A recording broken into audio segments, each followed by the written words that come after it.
He was one of the Mafia's most trusted associates, who pledged his loyalty to New York's most notorious family. The Lucchese's was all killers. But an undercover sting. Now we got DeRosa for conspiracy to distribute narcotics. And a bloody shootout with a rival gangster forced this mobster to turn on his own family. So the time I was facing, I saw that people started turning on me. Mikey Flat Top DeRosa, cooperating witness. We took out the core of the Lucchese, Bonanno, Colombo, and Gambino family. Unnecessary evil in the war against the Mafia. Mike DeRosa should be afraid for his life right now.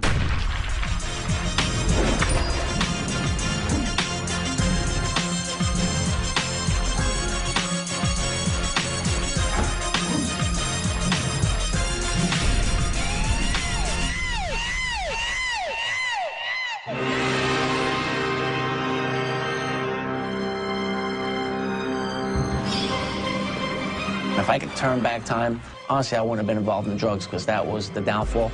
That's what buried us. An attempted drug deal by one of Mike DeRosa's associates goes terribly wrong. Armed federal agents, disguised as gangsters, rip DeRosa's dealer of all his narcotics. The dealer has no idea he has been set up, or that his phone is tapped. He panics and calls many of his Lucchese higher-ups, including DeRosa. Our cars were always bugged. They had monitors in there, listening devices. DeRosa's associate cannot begin to realize the chain reaction he has started. It's the beginning of the end for Mike DeRosa. My name is Michael DeRosa, born and raised in Brooklyn, New York. I had my education with business in the street from when I was 8 years old. Growing up in Bensonhurst, you'd have to be deaf, dumb, and blind not to be around organized crime. Every kid in the neighborhood knew who the local wise guy was. They either stood away from them or they wanted to be like them. I'm a young kid. I remember I was 8 years old, sweeping a car service. That's what really started getting me around those people. They would just give me good money. To me, it was good money. A couple of dollars here and a couple of dollars there. Later, come to find out that as I got older, that car service was a mob joint. The front was cabs and whatnot, but then they had the wall up with the door, and all the old men would be back there, cigars, playing cards. That car service was a mob front owned by two powerful Colombo crime family soldiers. At 8 years old, Michael DeRosa couldn't have imagined how years later he would play a key role in dismantling the hierarchy of 4 of the 5 crime families in New York. From that, I wound up getting involved with drugs. My older brother, he used to deal a lot of weed. He had several pot spots. My brother's 15 years older than me. Being that my brother was so much older, he was like sort of a father figure in the house because my parents were never there. My mother, father, they worked their whole lives. My father worked 3 jobs. My mother worked as a seamstress. They did a lot of sacrifices for us. DeRosa basically came from a middle-class family, good, hard-working people. You know, he didn't really have a tough life as far as I see it, but he chose the life. Me and my other brother were an embarrassment to my family. I think it's sad, but what he did was, I was a young kid. My parents used to ask him to take me to school. I wind up not going to school.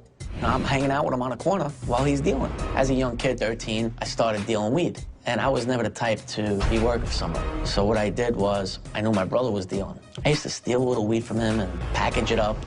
So as it went on, I started doing my own thing. I was making more money than the adults in my neighborhood. I'm making between $300 to $500 clean a week as a kid.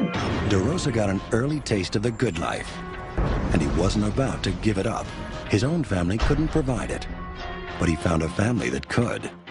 At the time, there were 5 Mafia families that ruled New York City: the Colombos, the Bonannos, Gambinos, Genovese, and the Lucchese's. What gravitated me towards the Lucchese's, I knew the way every family was, and the Lucchese's was more of a serious family, weren't flamboyant. The Lucchese family's roots go back to 1931. They were one of the original families organized by Lucky Luciano. And its really big heyday came in the 40s and the 50s, mainly from a gangster by the name of Tommy Three Finger Brown Lucchese. And he was really the genius who brought the Lucchese family in the 40s and the 50s and the 60s into the big time. He was big into the garment center rackets, big into loan sharking, big into gambling. Lucchese died a natural death, and when he died, he was taken over by one of his acolytes, one of his close confederates, a man by the name of Tony Dux Corallo. Unfortunately for Dux Corallo, he was convicted in the famous commission case in 1986 and sentenced to life imprisonment and died in prison. Now, when he left, the people who took over the Lucchese family were two rather, shall we say, ambitious but wild characters. Vittorio Vicamuso, and Anthony Gaspipe Casso. For the first time, this was a total change in the makeup of the bosses of the family. Musso and Casso trusted nobody.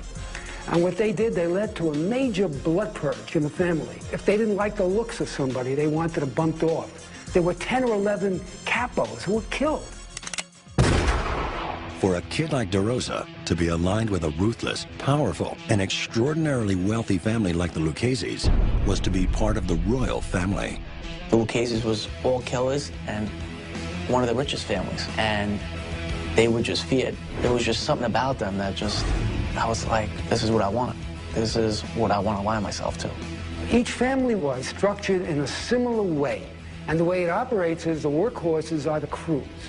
Each family has a certain number of crews that can vary from 10 to 20.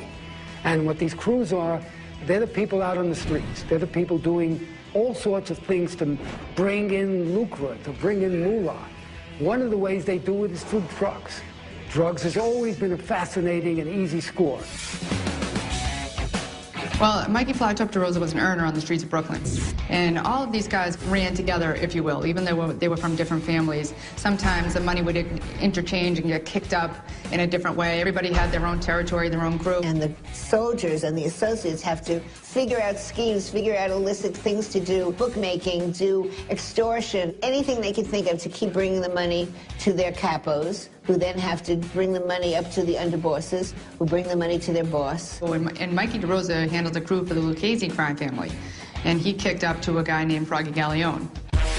DeRosa's first introduction to the Lucchese crime family came from James Froggy Galleone. At the time, Mike DeRosa was an associate of the Lucchese crime family, and any money that he earned got kicked up to the soldier, which was Jimmy Galleone in this case. Getting into that life, who grew me was Jimmy.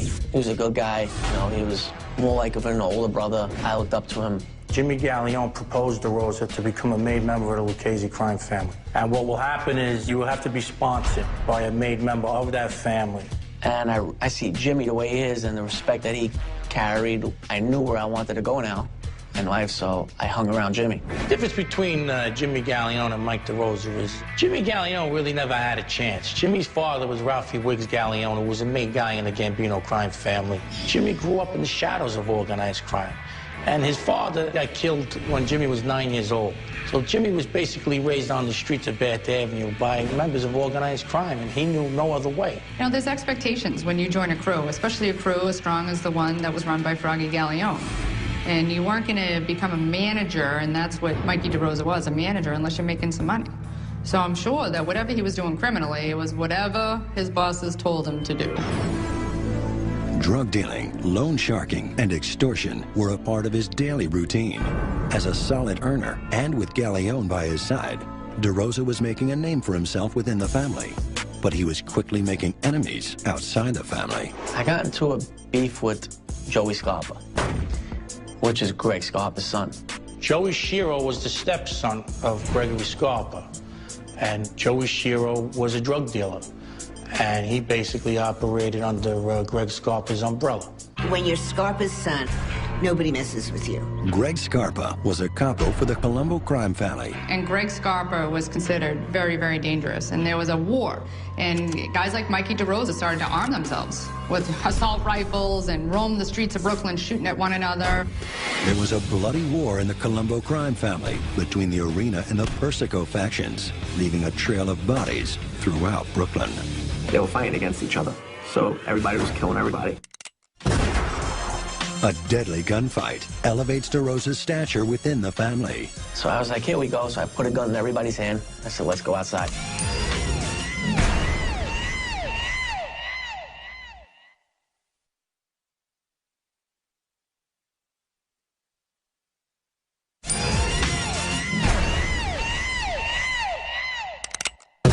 Since the early 1990s, many members of the Mafia have become cooperating witnesses who turned on their crime families. After being involved with drugs, extortion, and murder, Mike DeRosa became one of them. But first, an incident with Colombo crime family soldier Greg Scarpa earned Mike respect within his family. I got into a beef with Joey Scarpa, which is Greg Scarpa's son. Greg Scarpa was a captain with the Colombo crime family. Along with the Lucchese's, they were one of New York's richest and most feared mob organizations. Scarpa was known as a ruthless killer. Not only was Gregory Scarpa known as a killer on the street, you know, they used to call him the Grim Reaper, but Gregory was a bona fide tough guy. He was good with his hands, and he had a reputation that he'll throw a good beating on you if you crossed him. Gregory wasn't a guy that you wanted to screw around with, because Gregory would kill you in a heartbeat. He had a strong crew. They were the most feared guys in that whole area. Greg kept everything under control. In fact, nobody even bothered from other families on 13th Avenue because they knew Greg watched over them. He really didn't want Joey to be in the mob, but Joey liked the life. So Joey became like a junior drug dealer. He started to deal marijuana and cocaine in the neighborhood. From what I understand, Mike DeRosa had a beef with one of Joey Shearer's workers. Me and Joey used to hang out together as kids. Joey was like 16, 17. DeRosa lived like a block away from me, and they're just neighborhood kids, just hanging out with them. He wasn't very close with DeRosa, but, you know, there was drug dealing, and they were part of it. As we got older, we hated each other. No, Joey, they didn't like each other very much. Mike DeRosa was also a young drug dealer that Joey messed with because Joey was in his territory. All the guys had their territories, whether it was pronounced or, you know, subtle. And I think that Joey and his friends, they didn't care. They thought they could get away with things because of his father. He was one of those guys that was never a tough guy. He was a tough guy through his family. Everybody always feared Joey because of his father. Oh, Joey was he knew he was very well protected because of his father. So that kid really never had to do anything to be a tough guy because of his father. So people would never raise their hands to him, never nothing. This guy borrowed money off me, and he wasn't paying my dues, but he was working for Joey. So I caught him one day in front of his house, and I go in his pocket, I pull his money out. He goes, "That's not my money, that's Joey's money." I said, "Well, then you go pay Joey back." I said, it was in your pocket, I took it from you. I said, "It's my money now." So I leave. And a few hours later, I drop my girlfriend off. I go home. A kid that was friends with me, Joey Randazzo, comes to my house. They got baseball bats. So they try to hit me with the bat. I run. I go grab a gun off my dresser. I run, fly outside my house. They get in a little Ford Escort, and they're taking off. I'm chasing them up the block with my pistol. They're gone. They came to a gunfight with a bat, and they left. I know something's gonna come out of this. Well, Greg was sitting on the couch. He was having a drink, and he wasn't acting as himself because he had gotten dementia from the AIDS virus. The Colombo captain contracted HIV from a tainted blood transfusion in 1987. You know, he's like not thinking straight. So now Joe Randazzo said, "Would you believe DeRosa pulled a gun on Joey?" And he says, "He pulled a gun on my son?" Greg took the gun and he says, "Come on, get in the car." So I called Jimmy up. Jimmy Gallione, Mike DeRosa's street boss within the Lucchese crime family. Jimmy goes, "Just stay in your house, don't go out. I can't have this right now," because he was getting made. I'm in my house, my brother's there too. I see Greg pull up. I was like, DeRosa and his crew weren't fearful at all. Like, who in their right mind would pull a gun on Greg Scarpa's son? Nobody, unless knowing the consequences, he would kill them. And he would. The brain surgeon that my brother is comes flying out of the house and goes and talks to Greg. So I was like, "Here we go." So I put a gun in everybody's hand. I said, "Let's go outside." I go up to the car, I shake his hand. He goes, "What's going on with you and my son?" I said, "This has nothing to do with your son. It has to do with the guy that owes me money. I pulled it out of his pocket. I didn't pull it out of your son's pocket." So now he tells his son, "Get out of the car and straighten your beef out with Mike." So he gets out of the car. He says, "Yeah, Joe, we've been friends for years." So he shakes my hand like everything's over. So he tells me, "Mike, tell your guys to go inside." I should have caught on, but I didn't. My guys are walking away, and as they're walking away, I felt like I got hit with a baseball bat. so many people shooting. The noise was extremely loud. He shot me in my shoulder. It went to my neck. All I saw was Marvin. He went and shoot the whole car. He emptied the whole clip on the car. Ronald Moran, a.k.a. Messy Marvin, one of DeRosa's crew members in the Lucchese crime family. Because of him, I'm alive today. Joey Randazzo's in the back seat. And he winds up getting hit in the back of the head. Randazzo died 2 days later in the hospital. I get up and I try to run towards my house now. And as I'm running, he hits me again in the back. So it skinned my ass. And then he hits me again, hits my side. So I got hit 3 times, and Greg got shot in the eye. Greg's bullet went through his nose and came out, took his eye out. Now I'm thinking he's dead. He slumped over in the car. Joey ran through backyards. I don't know where he went. Joey Scarpa was lucky. He escaped unharmed and made it home safely. So now we're in the house, and I'm on the phone all happy because I'm thinking Greg's dead. Telling Jimmy, we got him. He goes, what are you talking about? I said, Greg, we got him. I look up, the car's gone. I was like, what the Guy drove away with a hole in his eye. Greg got in the driver's seat and drove home. I couldn't believe what I saw. I mean, he was holding his eye, but he didn't know he was shot. One of the males got out of the car and a shooting erupted. What the specific connection is between all these 3 individuals, we're very anxious to talk to his stepson, Mr. Joey Shiro Scarpa, because we know there's an association between Joey Shiro and Mr. Randazzo and Mr. DeRosa. What that association is, we don't know. As a result of this shootout, they gained a lot of steam on the street, and guys sort of respected them for the way they stood up to Gregory Scarpa, who was known on the street as a complete lunatic at the time. Greg never failed on a hit. Greg, every person that he went to kill died. There's nobody that ever was able to say, I survived an incident with Greg Scarpa. You just didn't hear it. I was the only one that did. And I was the only one that ever got to Greg. The other side had tried to kill Greg. They dressed up as Jewish guys with beanies and curls on a bicycle, riding by, shooting at him, shooting the car. Never could anybody get to him. So when that happened, that escalated me after that shootout to making a lot more money. As a result of this gun battle that DeRosa and Moran had with Scarpa, they were basically given immunity. They were on record with the Lucchese crime family, and it was known that nothing was going to happen to these 2 kids. Mike's involvement with drugs and extortion lead to murder. I know that we killed this guy over slapping a captain's wife in the face.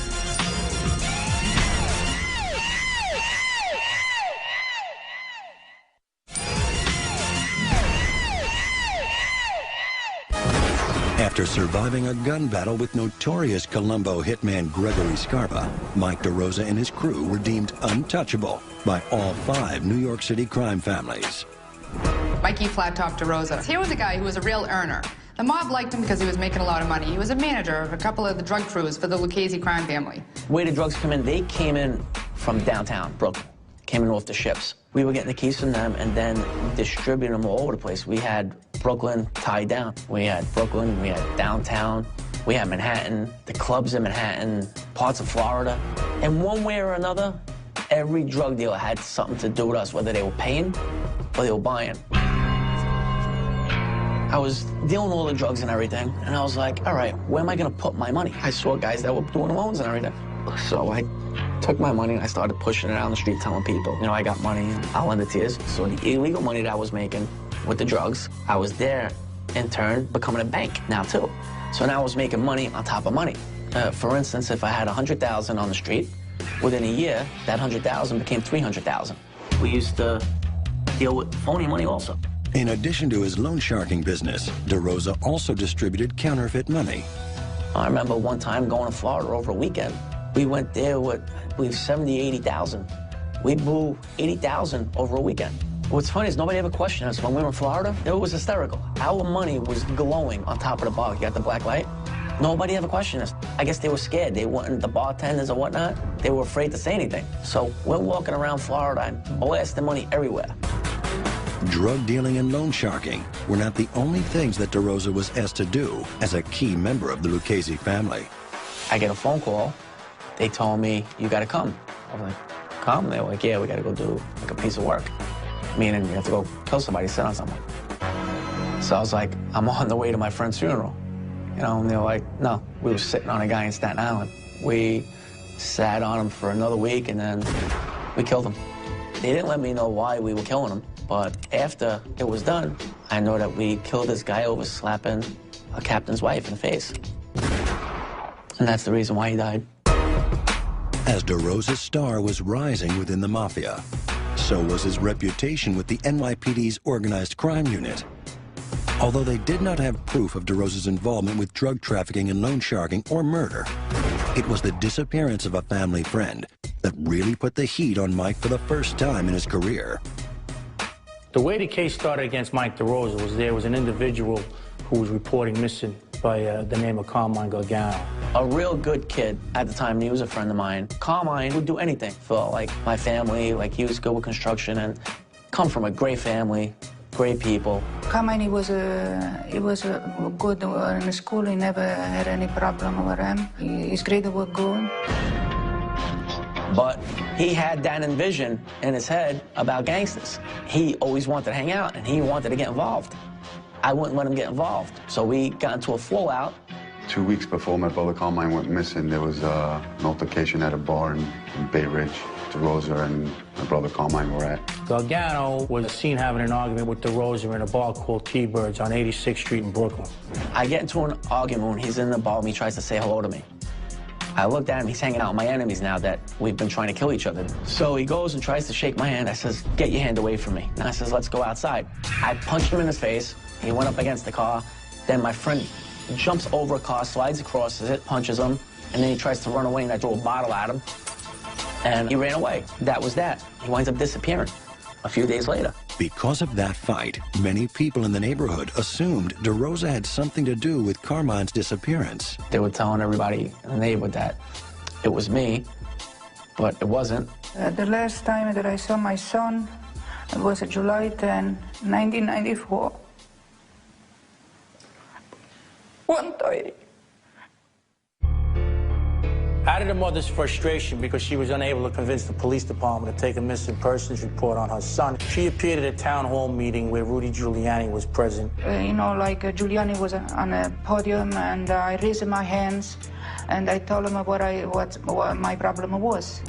Rudy Giuliani had tasked the detectives from the 6A precinct to put Carmine Gargano's name on a missing persons report and to make this case a high-priority case. At the time, Rudolph Giuliani was the mayor of New York, building his reputation prosecuting some of the Mafia's most notorious members. Giuliani felt compassion for them and started the investigation on us. That was part of our downfall.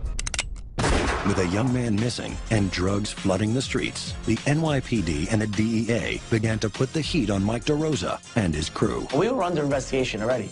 They knew what we were doing. Basically, they had a list of names, and on that list was Mike DeRosa and his associates in the drug trade.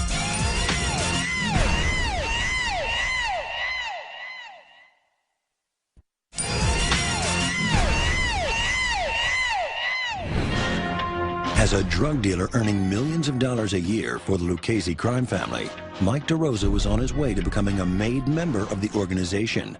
But the altercation with Carmine Gargano put the NYPD hot on his tail. It was a coordinated effort between the police and the DEA that kicked the investigation into overdrive. The New York City Police Department and DEA were investigating these organizations. We were under investigation already. They knew what we were doing. They surveillanced us. We were all joining forces to try to take these organizations down, pretending that you're somebody that you're not. In the case of these Lucchese drug dealers in Brooklyn, the DEA staged a fake robbery, ripping one of DeRosa's street-level drug dealers of all his narcotics. After the undercover robbery, DeRosa's dealer panicked and made several calls to his higher-ups in the Lucchese family. I got a call from the DEA, and the DEA says, listen, you got to cover this. We got something coming over the phone. These guys keep making the same mistake over and over and over. They talk on the phone like it's unguarded. They talk about criminal activity, and the next thing you know, you're up on the next phone. This undercover surveillance allowed the DEA and NYPD to identify many of the dealers who were selling drugs under the umbrella of the Lucchese crime family. Basically, they had a list of names, and on that list was Mike DeRosa and his associates in the drug trade. DeRosa's luck was about to turn for the worse. While Detective Santoro no longer believed DeRosa was involved in Carmine Gargano's disappearance, he focused his investigation on DeRosa's crew. I focused on an individual by the name of Bobby Riggs. His real name was Robert Goglione. At the time, I was working in an undercover capacity, and I had arranged to meet with Bobby Goglione so I could purchase some crack cocaine from him. Robert Rags Goglione was a drug dealer working for the Lucchese family. Very quickly, Detective Santoro and his undercover crew were purchasing drugs from him and nearly all of the Lucchese dealers working in Brooklyn. After being into the case for a couple of months, we probably had bought about 20 to 30 street-level dealers. Once we hit all the street-level dealers, we identified the middle management part of this crew, which was Mike DeRosa, a guy by the name of Jimbo Lewis, Ronald Moran, and we realized that they were all kicking up to Froggy Gallione. It was going to be way too difficult and way too dangerous to try to bite DeRosa and Gallione directly. Narcotics enforcement is extremely dangerous. You're dealing with liars, you're dealing with murderers, and you're dealing with people that have guns as part of the trade. Midway into the case, we had enough probable cause to go up on a couple of phones, one of them being Ronald Moran's. Once we went up on Ronald Moran's phone, it was like opening up Pandora's box. Listen, we gotta drop off something to the other guy. You know what to do? You beep Jimmy. Beep him and tell him you'll meet with him. Because I ain't got nothing here to give him. Just beep him and tell him you can meet him. Ronald Moran basically would have unguarded conversations about narcotics trafficking, and he would talk freely to Mike DeRosa back and forth every day of the week. And through Ronald Moran's phone, we were able to go up the ladder and get up onto Jimmy Gallione's phone and other phones within the organization. I've just been subjected to a mobile interrogation. You believe this What is that? Homicide was questioning me by half an hour. Serious? Where, right in the neighborhood? They want to take me to the precinct. I said, pull over and tell me what you gotta tell me. Oh, I'm over here by the haircut place. Come by. No. I'm afraid I may have locked up. You know, detectives only work from 8 in the morning to 4 at night.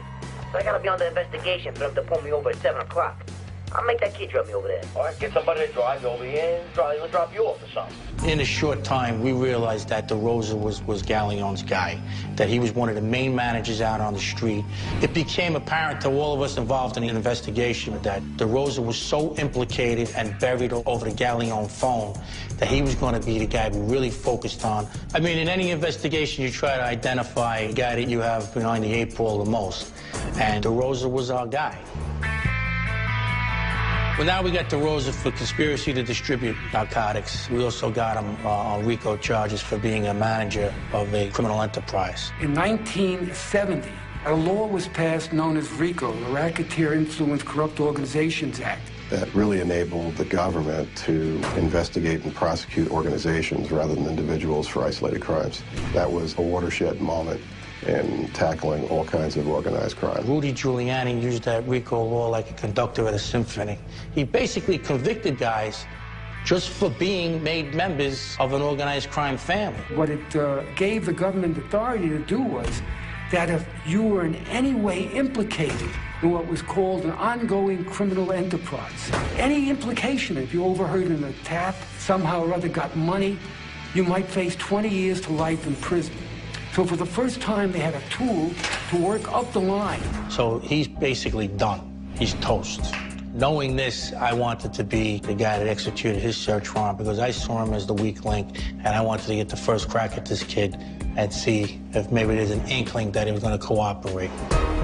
So I go to the front door, and I hear, open the door, like screams. I was like, what the hell? So I turn around, and I go to run inside my house. They kick my door down. I mean, within 2 minutes, they had DeRosa in cuffs. They threw him out on his front lawn. They were inside the house, searching the house. Now I walk up to Mike DeRosa. I introduce myself to him, and I basically tell him that he's screwed. And just by the look in his eyes, I knew that I could see the fear of God came over him. So they held me in the house for a while. The next minute, I hear guys screaming over the radio, Freddie, you better get out here. You got to come see this. At that time, I had $140,000 in a satchel. and I had it upstairs, and my mother, nervous, not knowing what's going on, she took my money and flung it out the window. Landed in the cops' hands. Mother panicked, as she thought if she got rid of the money, we wouldn't find it, but she didn't look out on the street and see all the cops that were downstairs. Mikey, I could see, was really nervous. I sat him down, I said, look, Mike, obviously you know I know everything about you. We've been listening to your phone. And I proceeded to tell him, you know, things that only a guy that was listening to his phone would know. And he just looked up at me, and he sort of nodded, and he knew. It's decision time for Mikey Flat Top DeRosa. Cooperate or spend the rest of his life in prison. Everything that I thought that life was about growing up, really, like, there's nobody there for you once you go away.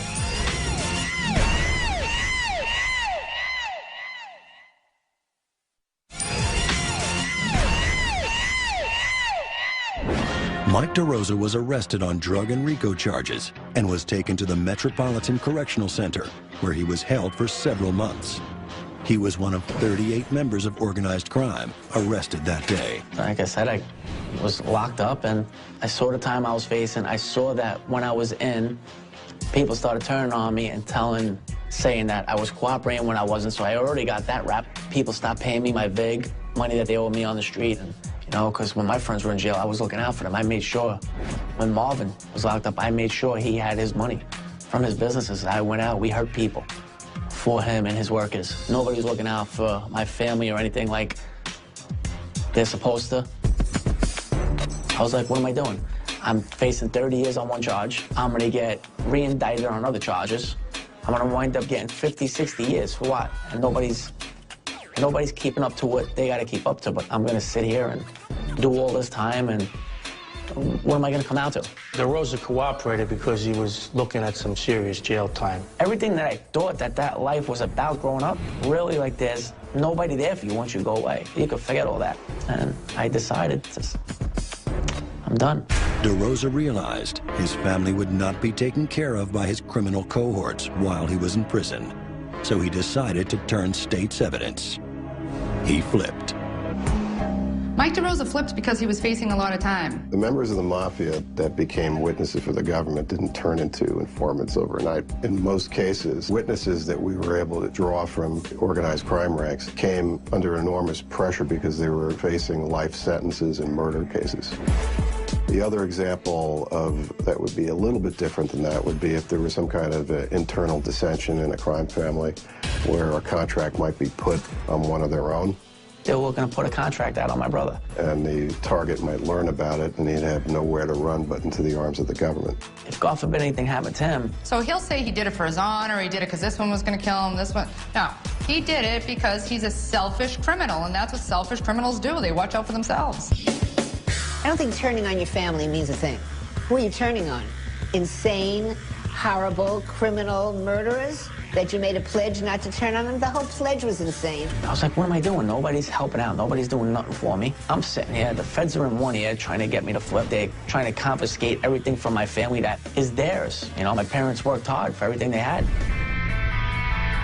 Then it comes to the deal with the prosecutor. I got to sit there, and we had a meeting. A proffer meeting is when the defendant wants to come in and tell you what he knows or what she knows in lieu of getting a deal, basically, to cut some of the jail time down. Giving a break to a murderer is a tough call, and it only makes sense if the overall enterprise of the government to help eliminate organized crime is going to be moved forward substantially.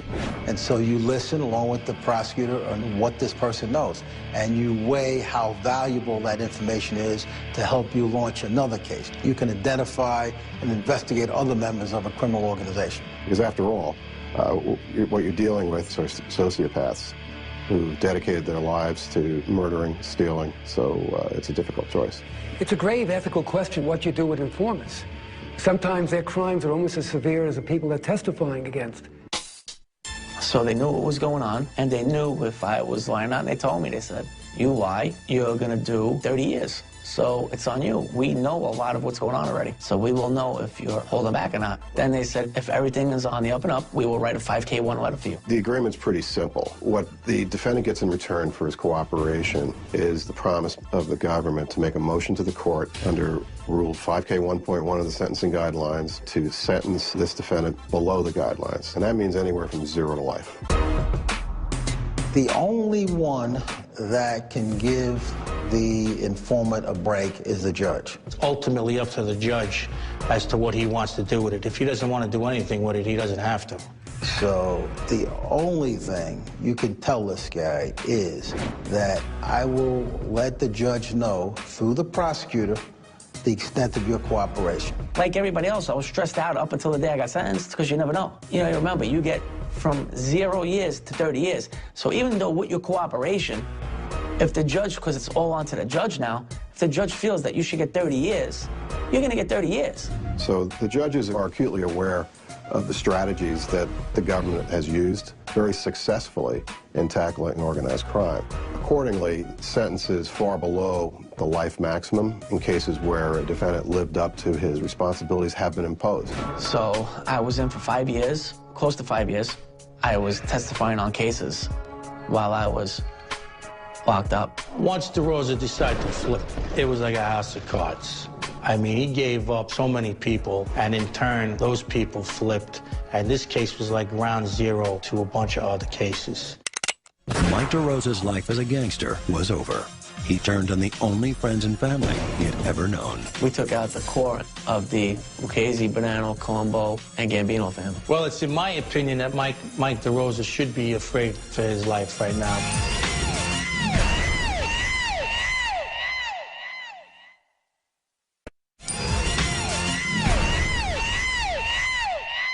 After his arrest and his decision to flip, DeRosa was forced to testify against his friends, fellow Lucchese family members, and high-ranking members of New York's other 5 families. I was at the trial, and I was a little nervous. My first trial. After I do this, it's going to be out there. Everybody's going to know that I'm a witness. I was nervous. I mean, I couldn't sleep, nothing.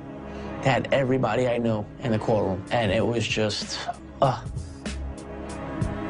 got me right in the gut.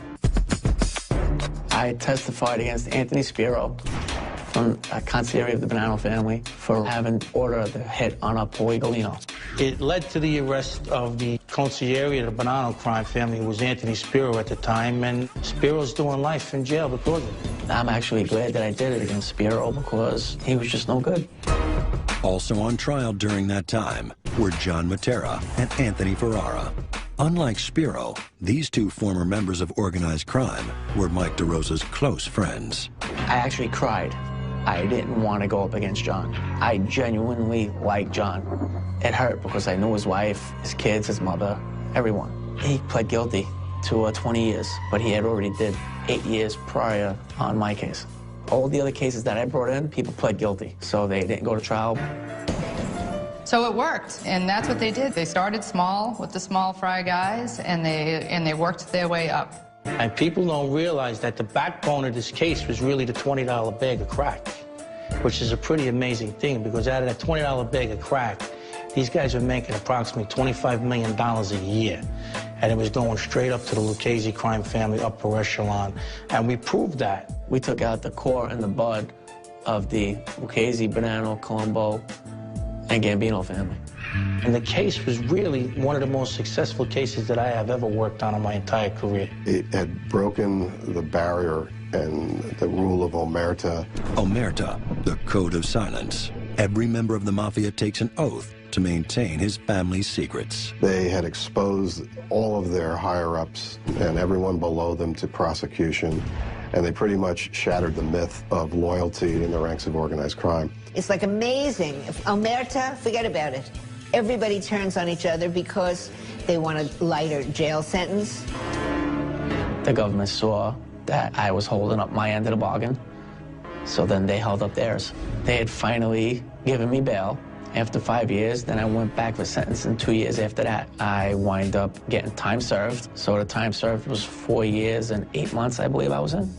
And then I was released, and now I'm living my life the way I'm living it. They have all sorts of options, and I think the government can set them up and then leave them alone. I think that's the deal that Mikey DeRosa opted for. And in his case, again, I mean, who wants to live under those sort of strict guidelines? When I first got out, I walked away with nothing. The government, I had nothing. I was working for $8 an hour. Also, I didn't want to be a parasite on the government. I just felt like, you know what? I did what I did. I'm not looking for a handout from anybody. I hustled illegally. I could hustle legitimately. I could make it on my own without the help of anybody, and that's what I chose. Are there parasites that are witnesses now? Yes, there are. There's lazy bastards that need to live off the government and try to get whatever they can from it.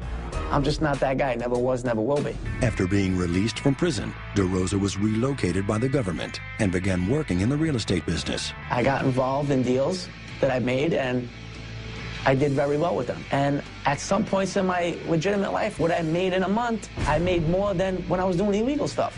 It's if you're meant to have it, you're gonna have it. And if you're not, you're not. You know, he's living the life of Riley. And that's what cracks me up about these guys. There is a sense, I think, that if you have enough information, if you're armed with information about some of your criminal compatriots, you can essentially get away with everything and start a brand new life. You know, I made several hundreds of thousands within a year span. And I still have other things going on that I make money with. And that's who I am. I'm a hustler, and I'll always earn. DeRosa has made a new life for himself, but it comes at a very steep price. After the informants take the deal, testify in court, it's known that they're informants, it's not an easy road because you cannot go back to the neighborhood.